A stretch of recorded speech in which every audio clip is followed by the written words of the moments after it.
In the vast expanse of space, where galaxies intertwine like threads of a cosmic web, the Galactic Council stood as the ultimate authority. It was a congregation of advanced species, each far superior in technology, intellect, and power compared to the primitive civilizations that dotted the stars. Among these was the newest and most peculiar member of the galactic stage, humanity. The Council had been observing Earth for decades, quietly evaluating the species that had only recently mastered space travel. To most members of the Council, humanity was a curious anomaly, a species that had leapt through technological ages with astonishing speed but still displayed the reckless traits of youth. A few had even whispered that humanity was far too dangerous, unpredictable, and prone to chaos to be left unchecked. After a series of human-led expeditions and misunderstandings on various planets, the Council had finally made a decision. The humans were summoned to stand trial, not for any crime, but for being deemed too dangerous to remain part of the intergalactic community. On the grand stage of the Council's central chamber, their representative, a creature with shimmering skin and eyes like twin suns, stood tall. Humans of Earth. It spoke in a voice that echoed to the minds of all present. Your presence here has caused unnecessary conflict. Your primitive ways have disrupted the balance of peace that we have maintained for millennia. We, the Galactic Council, have decided. You are to leave this space. Retreat to your homeworld. Do not venture beyond your system again. The room was silent, save for the occasional hum of a translator device. The weight of the Council's words hung in the air. Other species, many of whom had suffered at the hands of human unpredictability, nodded in agreement. That was when Captain Jackson stepped forward. She had been chosen to represent humanity for this hearing, a decorated officer, calm under pressure, but known for her unorthodox approach to diplomacy. She stood in front of the Council, clad in her sleek uniform, arms folded. "Leave?" she repeated with a raised eyebrow, her voice carrying a hint of disbelief. "You want us to retreat, to hide on Earth and never explore the stars again?" "Precisely," the alien replied, eyes narrowing. "Your species is chaotic. You are a threat to the balance we have cultivated for eons." Captain Jackson's lips quirked into a half-smile. "You think we're a threat? You haven't seen what we're really capable of." The Council representatives murmured, confused by her reaction. Jackson glanced back at her team, who were standing nearby, their expressions a mix of amusement and defiance. Then, with a calm yet daring tone, she said the words that would soon echo across the galaxy. "Hold my beer." The alien representative blinked. "What is that, Maya?" Before it could finish its sentence, Jackson pressed a button on her wrist communicator. In an instant, holographic screens lit up around the chamber, displaying feeds from Earth, the moon bases, and human warships scattered across the galaxy. The Council members leaned in, their gazes sharpening with sudden curiosity. "We're not backing down," Jackson said, her voice resolute. "You want peace, but you don't understand the lengths we're willing to go to protect our right to explore. We've been underestimated before, but not anymore. You asked us to leave. Now it's time for you to see what happens when humans decide to stay." Across the screens, the full might of humanity's growing fleet came into view. Ships that dwarf even the most advanced vessels of other species, armed with weapons that pulse with energy unknown to the rest of the galaxy. Factories on Mars, churning out drones at an unimaginable speed, and Earth's military forces mobilizing like a single, unified organism. The Council members exchanged nervous glances. This was not what they had expected. Humanity, once thought to be the underdog, was showing its true strength. "You think we don't belong in your galaxy?" Jackson continued. "Then come and make us leave." The tension in the chamber thickened as Captain Jackson's challenge reverberated through the minds of every species present. Silence held the room for a few heartbeats, and then a murmur of disbelief spread across the Council's members. "Preposterous!" one of the more conservative species delegates hissed. A serpent-like alien with translucent scales. Its voice slithered with disdain. "You have no comprehension of the forces you are toying with, human," We have seen your kind rise and fall countless times in the eons before you. Your aggression will be your undoing." Jackson met the alien's gaze without flinching. "Maybe, but history shows that underestimating humanity is a mistake people tend to regret." The alien counselor recoiled slightly, sensing the unwavering resolve in her words. Other species shifted uncomfortably, uncertain of how to proceed. That was when a new voice joined the fray, calm and collected, yet laced with a sharp edge. Perhaps humanity should not be dismissed so quickly. The speaker was a tall, silver-skinned alien with piercing blue eyes.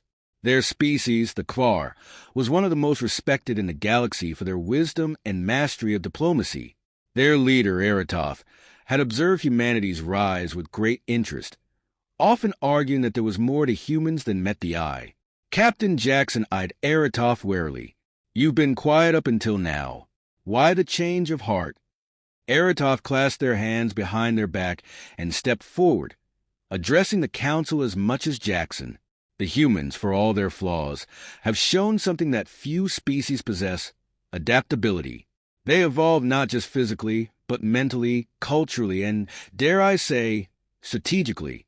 If left unchecked, they may become a threat to our way of life. But if brought into the fold properly, they could also become the greatest asset this galaxy has ever seen." The chamber buzzed with the council's reactions. Some nodded in agreement, while others bristled at the thought. Jackson tilted her head. "Are you suggesting a truce, Eratov?" "A truce?" Eratov mused, their expression unreadable. "No, I am suggesting something much more dangerous. Cooperation." This sent shockwaves through the council. Species that had long distrusted or looked down on humanity were suddenly confronted with the idea of not just allowing humans to remain, but actively working with them. The thought was almost too much for many to bear. "Cooperation with them?" the serpent-like delegate hissed again. "Are you mad?" Aratov's eyes flashed. "Mad? Perhaps. But tell me this. If humanity is strong enough to stand against us, even after only a few decades of interstellar experience, what do you think they'll become in a century? Or a millennium? We have two choices. We either push them away and make an enemy of them for all time, or we harness their potential and make them allies." The room grew still. Jackson crossed her arms, her gaze sweeping the assembly. She could see the internal conflict playing out on the faces of the alien representatives. Some were clearly afraid, others intrigued, and a few downright furious. The silence was broken by the most senior member of the council, an ancient being whose species had lived for millions of years, watching empires rise and fall like the changing of seasons. Its body seemed to shimmer with stardust, eyes glowing with the light of 1,000 suns. Humanity has proven itself unpredictable. It spoke slowly, its voice resonating like the distant echoes of a dying star. But there is merit in Aratov's words. Perhaps there is a path where humans and the council might coexist, if they are willing to abide by our laws. Captain Jackson's lips twitched into a smirk. "Abide by your laws? We'll consider it. But let's make one thing clear. Humanity will never stop reaching for the stars. And if anyone tries to stand in our way, well," she glanced at Eratov with a half-smile, "you already know our answer."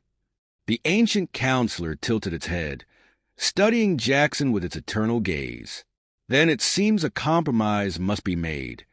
Before anyone could respond, the floor beneath the council chamber trembled slightly. Jackson's wrist communicator buzzed to life with a message from her ship, orbiting just outside the system. "Captain, we're detecting an incoming fleet. It's massive and it's not from the council." Jackson's eyes narrowed as she glanced at the council members. "Friends of yours," the serpent-like delegate hissed, alarm creeping into its voice. "No, this signal, it's from the Thraxxians." The chamber erupted into chaos.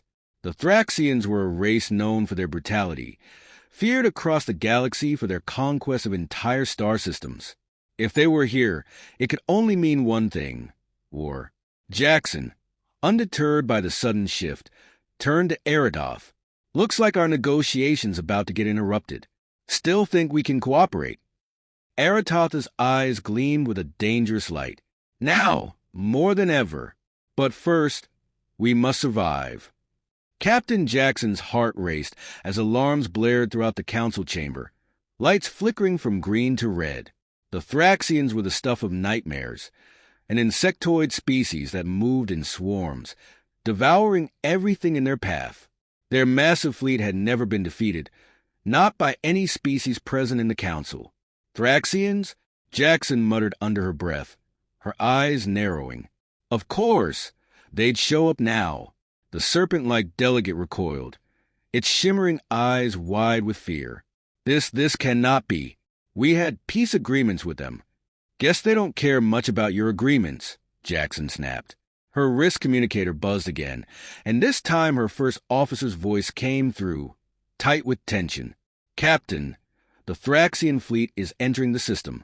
They bypassed all security protocols and are heading straight for the Council's core station. What are your orders? Jackson's mind raced.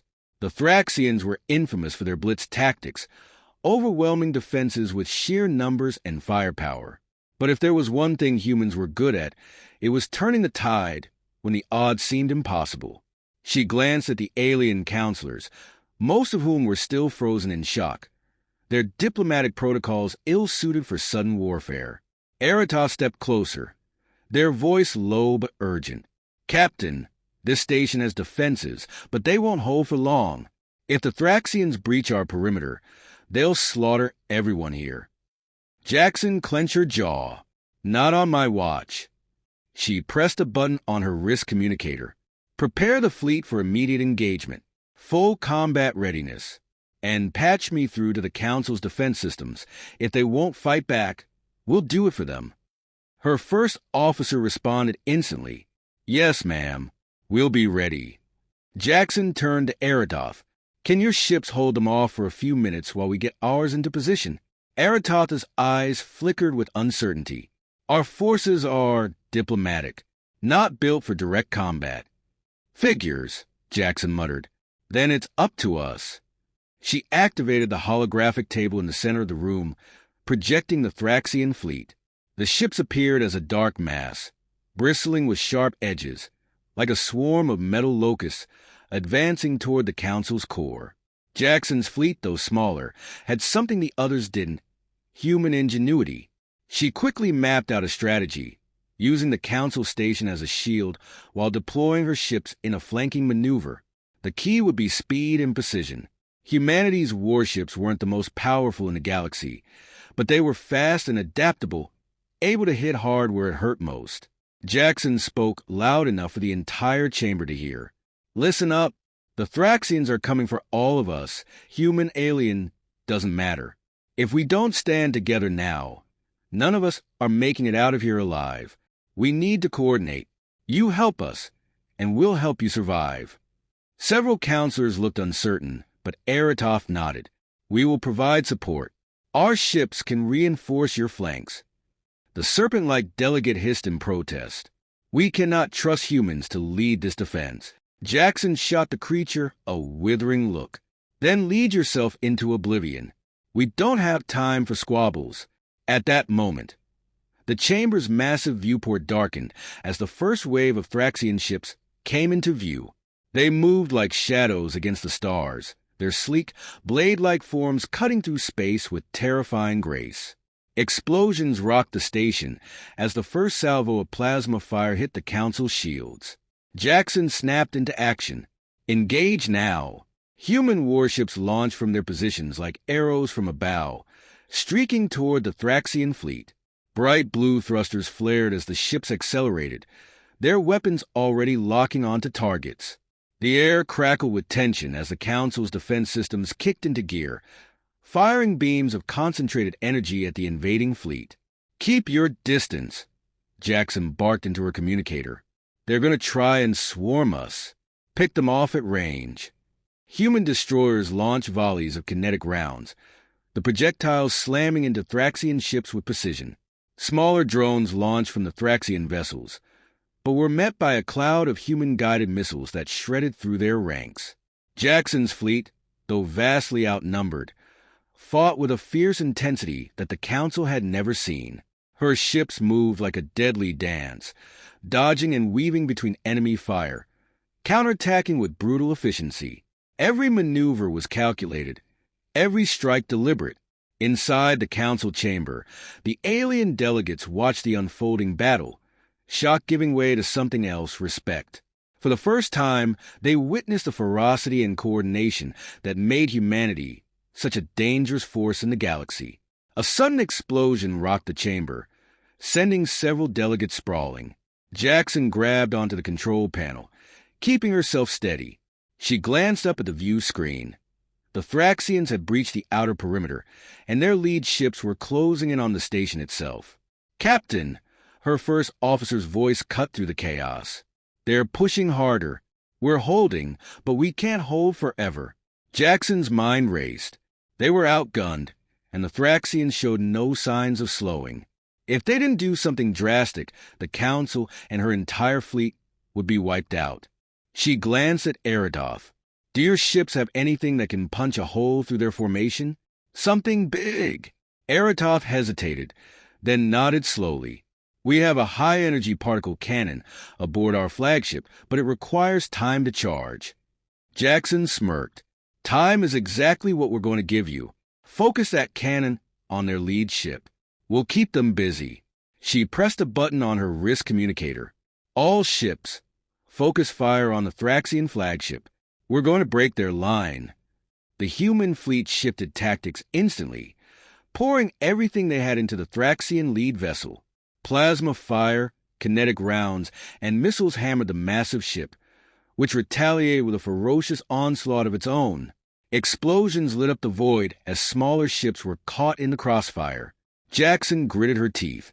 "Come on, just a little longer." Aratotha's voice came through, calm but strained. "The cannon is nearly ready." The Thraxian flagship was closing in fast, its massive form filling the viewport. If it breached the station's defenses, there would be no stopping the rest of the swarm. "Now!" Jackson shouted. A brilliant beam of light erupted from Aratotha's flagship, slicing through space with devastating force. The particle cannon struck the Thraxian flagship dead center, tearing through its armor like tissue paper. For a moment, the massive ship shuddered, and then it exploded in a blinding flash of light. Jackson's fleet pulled back as the shockwave rippled through the enemy ranks. The Thraxian fleet hesitated, their swarm thrown into disarray without their flagship to lead them. "All ships, press the advantage," Jackson ordered. Her fleet surged forward, exploiting the chaos. The Thraxian ships, now leaderless and confused, began to falter under the relentless assault. One by one, they fell, until the remnants of the once mighty swarm scattered into the darkness of space, retreating from the battle they had thought would be a slaughter. As the last of the Thraxian ships disappeared into the vastness of space, a heavy silence settled over the council chamber. Captain Jackson stood at the center, breathing hard, her fingers still clenched around the edge of the holographic control table. Around her, the once chaotic room began to calm, alien delegates regaining their composure, though many still stared at the human captain with wide eyes. Aratoth approached Jackson slowly, their usually composed face showing something new. "Awe. You did it," Aratoth said, voice quiet but filled with respect. Jackson nodded, wiping the sweat from her brow. "Wasn't just me. It was us. Your cannon gave us the edge, and my people did what they do best, adapt and fight." Aratoth tilted their head. "And you fought well. You've proven more than your right to exist among the stars. You've earned the galaxy's respect." Jackson's lips quirked into a tired smile. "That was always the plan." Suddenly, the ancient, stardust-like figure of the council's senior representative spoke, its voice reverberating through the chamber. "Captain Jackson, humanity." The councilor's glowing eyes turned toward the remaining delegates, many of whom still appeared shaken by the violence they had just witnessed. Slowly, one by one, the delegates rose from their seats, acknowledging the victory with hesitant nods and murmurs of approval. The ancient being continued, "You have proven yourselves in a way none of us could have anticipated. You stood against a threat that would have consumed us all, not just your people. In doing so, you have shown the galaxy not just your strength but your resolve. Jackson stepped forward, standing tall as the senior counselor's words hung in the air. This was the moment, the decision that would determine humanity's future in the galaxy. We acknowledge your claim to the stars, the ancient counselor said, its voice carrying a finality that rippled through the chamber. The Galactic Council will no longer demand your retreat from the cosmos. Instead, we invite you to take your place as equals among us. The room erupted into a flurry of conversation. Some species clapped their tentacles, wings, or hands in approval, while others murmured cautiously to their colleagues. Humanity, a race once seen as dangerous outsiders, had now been accepted as part of the galactic community. Jackson allowed herself a rare moment of relief. It wasn't just about the battle, it was about survival. Humanity had fought for its right to explore, to stand among the stars, and they had won. Eratosth turned to Jackson, their eyes reflecting the soft glow of the chamber's lights. Your people, they will change everything. The galaxy will never be the same. Jackson chuckled softly. That's kind of our thing, isn't it? Before Eratosth could respond, the serpent-like delegate slithered forward, clearly still disgruntled but unable to deny the outcome. You humans are reckless. You thrive in chaos. But you have earned this, it seems. Jackson glanced at the creature, still smirking. Reckless? Sure, but adaptable. That's how we survive. As the Council's deliberations died down, Jackson's wrist communicator buzzed one last time. Her first officer's voice came through, softer now. Captain, the fleet's standing by. Looks like we've secured the system. What's next?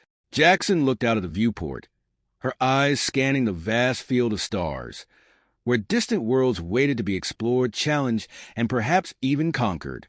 She knew the future was uncertain, but one thing was crystal clear. Humanity was no longer the underdog. They were here to stay.